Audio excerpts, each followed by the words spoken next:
সকাল বন্ধুরা, কেমন আছো তোমরা? আশা করি তোমরা সকলে ভীষণ ভালো আছো, সুস্থ আছো।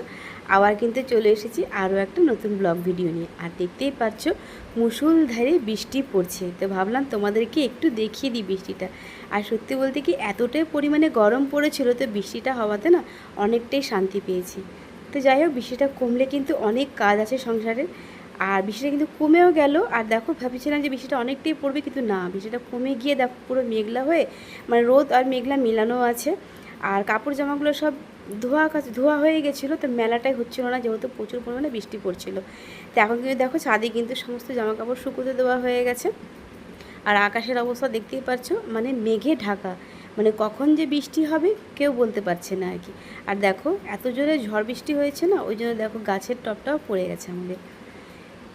আর দেখতে পাচ্ছ পুরো আকাশে কিন্তু কালো মেঘের, মানে উড়ে বেড়াচ্ছে মেঘটা আর কি। তো যাই হোক, সংসারের কাজ তো করতেই হবে। আর বৃষ্টি হওয়াতে না খুব আনন্দ লাগছে আর কি, মনটাও বেশ ভালো লাগছে যে গরম থেকে একটু হলেও রেহাই পেলাম। এদিকে দেখো গুনগুন কি করছে।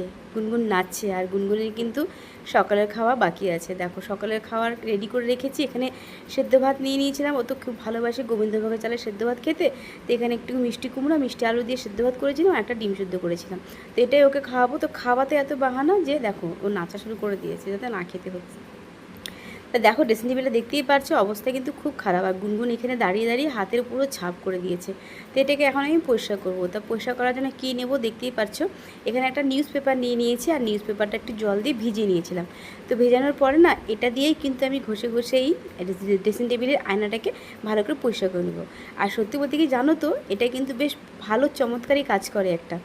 মানে এই নিউজ পেপার দিয়ে যদি তুমি যে কোনো, মানে শুধু ড্রেসিং টেবিল না, যে কোনো কাজই যদি তুমি পরিষ্কার করো একটু জল দিয়ে, তাহলে না একদম চকচকে পরিষ্কার হয়ে যায়। আর নিউজ পেপার দিয়ে কিন্তু অনেক কিছু কাজই করা যায়। যেমন বোতল যদি নোংরা হয়, ভেতরে কালচে হয়ে যায়, তো বোতলও কিন্তু নিউজ পেপার রাত্রে যদি তুমি কেটে ভিজিয়ে রেখে দাও, তাহলে কিন্তু সকালে দেখবে বোতলটা পুরো পরিষ্কার হয়ে গেছে। একটু ঝাঁকিয়ে ফেলে দিলে বোতল পরিষ্কার। আর দেখো আমার মিনার কিন্তু, মানে আমার ড্রেসিং টেবিলের আয়নাটা একদম চকচকে পরিষ্কার হয়ে গেছে। আর দেখতে পাচ্ছ গুনগুন কিন্তু আবার চলে এসেছে, এই দুষ্টুমি আবার শুরু করে দেবে। আর যেহেতু এখন গরমের ছুটি, এখন তো গুনগুন বাড়িতেই রয়েছে, তো বাড়িতে গুনগুন এইভাবেই দুষ্টুমি করে। তো বলেছে যে গান লাগিয়ে দাও, তো টিভিতে গান চালিয়ে দিয়েছে, আর গান শুনে শুনে নাচছে। আর ড্রেসিং টেবিলটা এইভাবে ও হাত দিয়ে দিয়ে না নোংরা করে দেয়। তো দেখো ঘরবাড়িগুলো এইভাবে পরিষ্কার করে রাখি, কিন্তু বাচ্চা থাকলে তো ঘরবাড়ি পরিষ্কার থাকেই না। আর দেখতে পাচ্ছ বেসিনটা না মানে মোটামুটি হলো আর কি কিছুদিন। তো একদম দেখো কালচেটা একটা ভাব চলে এসেছে। তো আমার না একদম ভালো লাগছিল না, মানে ঘর যদি পরিষ্কার না থাকে না কারোরই ভালো লাগে না। তো বেসিনটাকে আমি এখন সুন্দর করে মুছে পরিষ্কার করে নেব। তো এইখানে আমি ছোবাটা নিয়ে নিয়েছি, আর এর মধ্যে অল্প সার্ফের গুঁড়ো নিয়ে নিয়েছিলাম। এখন সুন্দর করে চকচকা করে পরিষ্কার করা। সত্যি বলতে কি বেসিন যত ইউজ করবে জল ফেলবে, মানে জলের একটা দেখবে শ্যাডো টাইপ দাগ হয়ে যায়। তো এটাই কিন্তু পরে একটা কালচে শ্যাওলা মতন হয়ে যায়। তা আমি কিন্তু সমস্ত কাজ অফ ক্যামেরাতে করে নিয়েছিলাম। আর পুরো টাইলসগুলোকে আমি ঘষেছি, আজকে ঘষে পরিষ্কার করেছি। আর অ্যাকোয়াগার্ডটাকেও ভালো করে পরিষ্কার করেছি। আর দেখো পুরো বেসিনটাকে একদম উপর থেকে নিচ পর্যন্ত একদম সুন্দর করে পরিষ্কার করে নিয়েছে। দেখো পরিষ্কার করার পরে কতটাই শান্তি লাগছে, মানে মনটাই শান্তি লাগছে না, চকচকা পরিষ্কার হয়ে গেছে। তো যাই হোক, এখন কিন্তু সকালে খাওয়াও হয়নি আমার। তো আমি এখন সকালে খাবার খেয়ে নেবো। তো এখানে আমি কী নিয়ে নিয়েছি, এখানে নিরামিষ তরকারি নিয়ে নিয়েছি, অল্প ঘি আর একটু ভাত আর আম নিয়ে নিয়েছি। তোমরা তো জানো আমি আম খেতে কিন্তু ভীষণ ভালোবাসি। তো এখানে বসেও পড়েছি ভাত খেতে, আর ঘি দিয়ে একটু ভাতটা মেখে। আর নিরামিষ তরকারি করেছিলাম সকালে, এগুলি রান্না হয়েছিল, তো রান্নাটা তোমাদেরকে আর দেখায়নি। তো একদম আমি খাওয়ার টেবিলে ভাবলাম যে একবারে খাওয়ার টেবিলে তোমাদেরকে থালাটাই দেখাচ্ছি। তো এই সময়তে তো আম খেতে সবারই ভালো লাগে, আর আমি কিন্তু আম খেতে ভীষণ ভালোবাসি। শুধু আমি কেন, তোমরা প্রত্যেকেই আম খেতে ভীষণ ভালোবাসো।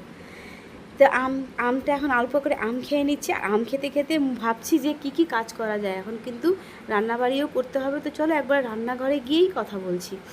তো আজকে কী রান্না হচ্ছে দেখে না। এখানে বরলি মাছ কেটে পরিষ্কার করে ধুয়ে নিয়ে একদম লবণ হলুদ মাখিয়ে রেখেছি। আর গুনগুনের জন্য যে মাছটা রান্না করবো একবারে লবণ হলুদ মাখিয়ে নিয়েছিলাম। আর গুনগুনের জন্য যে রান্নাটা করবো তার জন্য অল্প মিষ্টি কুমড়ো, আর অল্প মিষ্টি আলু, আর অল্প একটুখানি তোমার বিট, এগুলো দিয়েই কিন্তু রান্নাটা হবে। আজকেও রান্নাতে না একটু মসুর ডাল দেবো, মানে একটু ডাল টাইপই রান্না হবে, তার মধ্যে মাছটাকে দেওয়া হবে। আর এখানে কড়াই বসিয়ে দিয়েছে, কড়াইতে গরম, মানে তেল দিয়ে দিচ্ছি, তেলটা একটু গরম হলেই কিন্তু মাছটাকে ভেজে নেব। আর যে সবজিটা করবো গুনগুনে, তার জন্য কিন্তু এখানে সবজিটাকে প্রেসারে সেদ্ধ দিচ্ছি। আর দেখো তেল কিন্তু আমার একদম গরম হয়ে গেছে। আর ফার্স্টে না বড়ো মাছটাকেই ভেজে নিচ্ছি, কারণ ছোটো মাছ যদি প্রথমে ভাজি তো তেলটা একদম নষ্ট হয়ে যাবে। তো তার জন্য আমি বড়ো মাছগুলোকেই সুন্দর করে ভেজে নেব। আর স্টিমটা একটু কমিয়ে রেখেছি। আজকে জানো কি করেছি, আজকে মাছগুলোতে না বুদ্ধি করে একটু লবণ হলুদ মাখানোর পরে একটু সরষের তেল দিয়ে দিয়েছিলাম। তাতে হয় কি, তেল দিলে পরে মাছটা না ফোটে না। এমনি যেহেতু ফ্রিজে থাকে, ফ্রিজে রাখা মাছ দেখবে বেশি কিন্তু জল থাকে, তো তার জন্য ফোটে। তো তাই জন্য আজকে একটু বুদ্ধি করে তেল দিয়ে দিয়েছিলাম। তোমরা সকলেই নিশ্চয়ই এটা জানোই।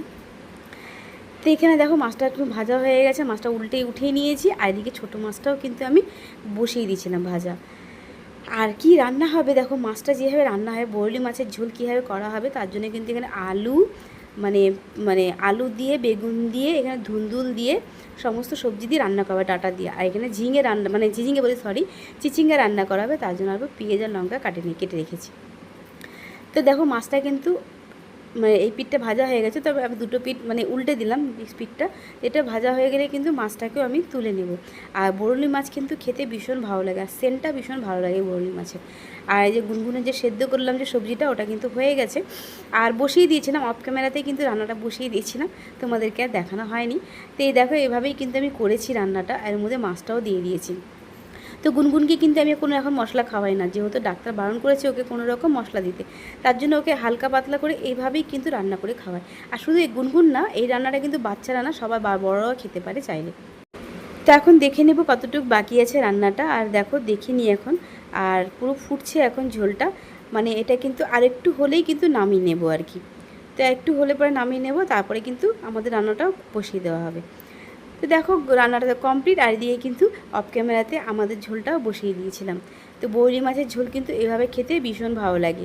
আর দেখো মাছগুলোকেও দিয়ে দিয়েছি। এখন এই যে মাছের গা থেকে যে সেন্টটা বেরোচ্ছে, এটা এত সুন্দর লাগছে গন্ধটা, মানে তোমাদেরকে বলে বোঝাতে পারবো না। আমি কিন্তু এরকম ধরনের মাছ খেতে ভীষণ ভালোবাসি।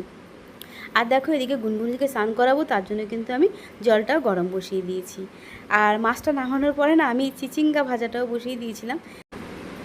তো দেখো অফ ক্যামেরাতে কিন্তু আমরা অনেক কাজই করে নিই, শুধু আমি না, প্রত্যেকেই কিন্তু তাই করে। কাল পিঙ্কি দিভাইয়ের মানে ভিডিওতেও দেখলাম, ভিডিওতে দিদিভাই একই কথাই বললো, যে অফ ক্যামেরাতে আমরা অনেক কাজই করে নিই। আর মানে সম্ভাবনা সবগুলো দেখানোর, অল্প অল্প করেই আমাদেরকে তোমাদের কাছে সবগুলো তুলে ধরতে। তো রান্না কিন্তু একদম কমপ্লিট। আর চলে আসলাম একদম খাবার টেবিলে আর কি। তো আমি এখানে ভাত বেড়ে নিয়েছি, এখানে ভাত, শসা আর চিচিঙ্গা ভাজা আর মাছের ঝোল। তো এই দিয়েই কিন্তু খাবো। আর গুনগুন ঘুমোচ্ছে, তো এখন আমি খেয়েও নিব। আর খেয়ে দিয়ে চলো একবার তোমাদের সাথে বিকেলে কথা বলছি। তো দেখো বিকেলও হয়ে গেছে, আর এখন ঘড়িতে বাজে 7টা। তো গুনগুন খেতে চেয়েছিলো ম্যাগি, তো ওর জন্য একটু ম্যাগি বানিয়েছিলাম। তো এখান থেকে আমি অল্প খাবো আর গুনগুন অল্প খাবে। আর দেখি হাজব্যান্ডও চলে এসেছে এখন অফিস থেকে। আর দেখো হাজব্যান্ড চলে এসেছে অফিস থেকে, আর অফিস থেকে এসে দেখো কি নিয়ে এসেছে। এখানে নিয়ে এসেছে মাখা। তো মাখা খেতে কিন্তু আমি ভীষণ ভালোবাসি, এই ধরনের মাখা। আর এখান থেকে গুনগুনকে অল্প দেবো বেছে, কেন গুনগুন তো ঝাল খেতে পারবে না, তো আমি খাবো বাদবিকিটা। তো যাই হোক, আজকের ভিডিওটা তোমাদের কেমন লাগলো অবশ্যই কিন্তু একটা লাইক কমেন্ট করে জানাবে। আর খুব তাড়াতাড়ি কিন্তু নতুন ভিডিও নিয়েও চলে আসবে। তো চলো টাটা, বাই বাই।